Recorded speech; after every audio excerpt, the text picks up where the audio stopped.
While they were immersed in all of that, there was another big moment. Because Vi's parents, the Christian church pastors from Phoenix, had accepted a call to a new location, this time to Salem, Oregon.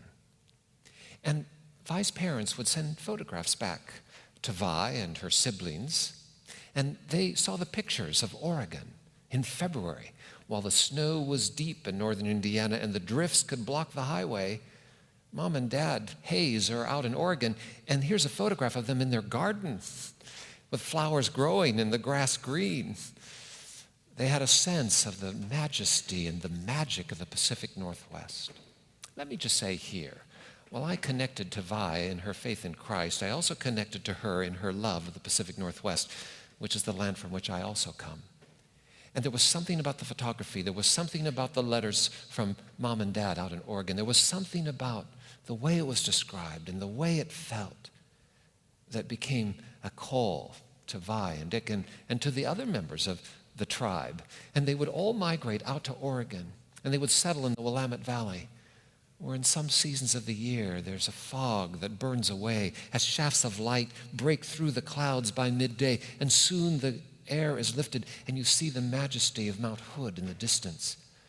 But for a few miles you can drive to the spectacular Oregon coast and hear the sound of the ocean surf, and you can enjoy these spectacles all the year through, with nary a frost and just an occasional dusting of snow, in a place where the roses bloom throughout the year. And Vi, who loved growing things, and Vi, who loved her family, why, she just laid back and she enjoyed.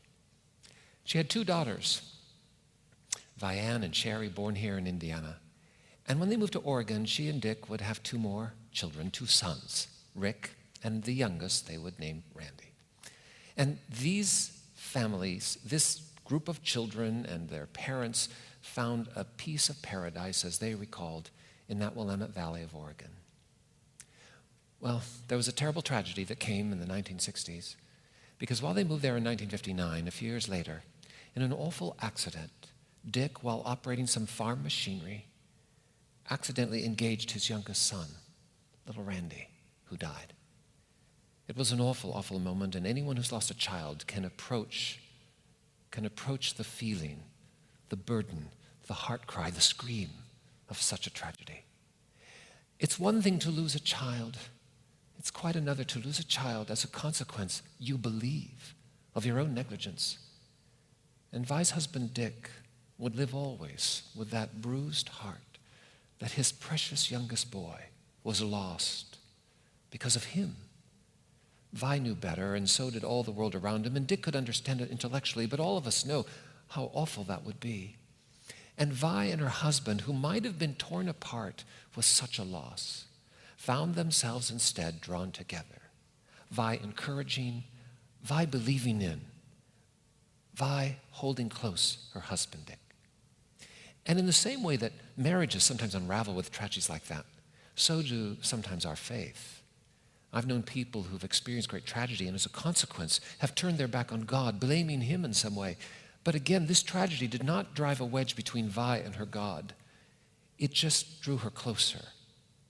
She found solace and she found security in the stable platform of the faith of her parents and the world that was ordered by a sovereign God who was filled with grace and who did not make mistakes.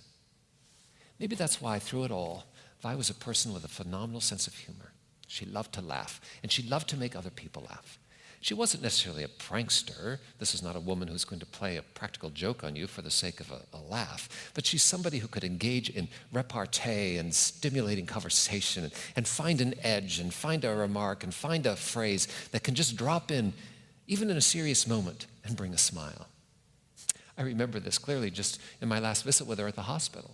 And I walked into her room, and she was so wired up, as people are sometimes, as her body was declining.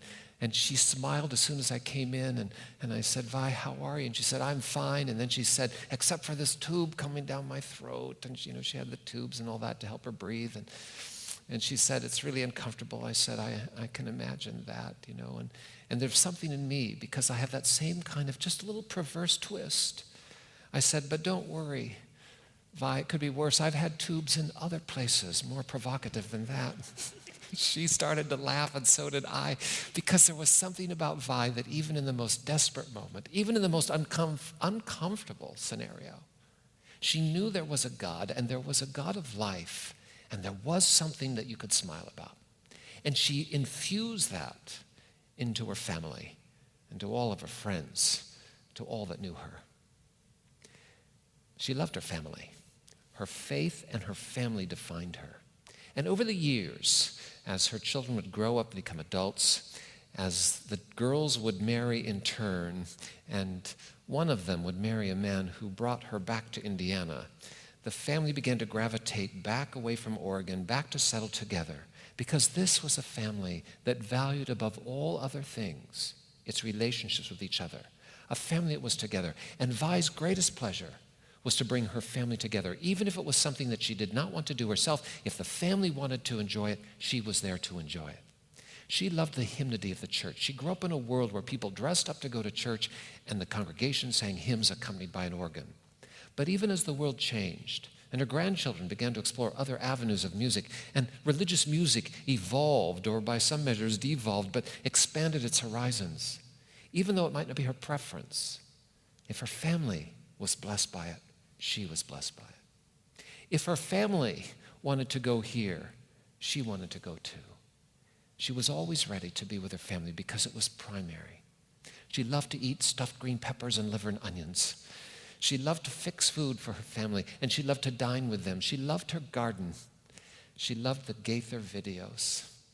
She loved to come to church. She loved the preaching of the word, and she loved the TV preacher with whom she somewhat identified named Les Feldick, a guy who's been on television in syndication since 1990, who has no formal religious training, and an Oklahoma rancher, born and married in about the same time as her own life unfolded. And she loved to listen to his teaching of the word, straightforward and simple, direct.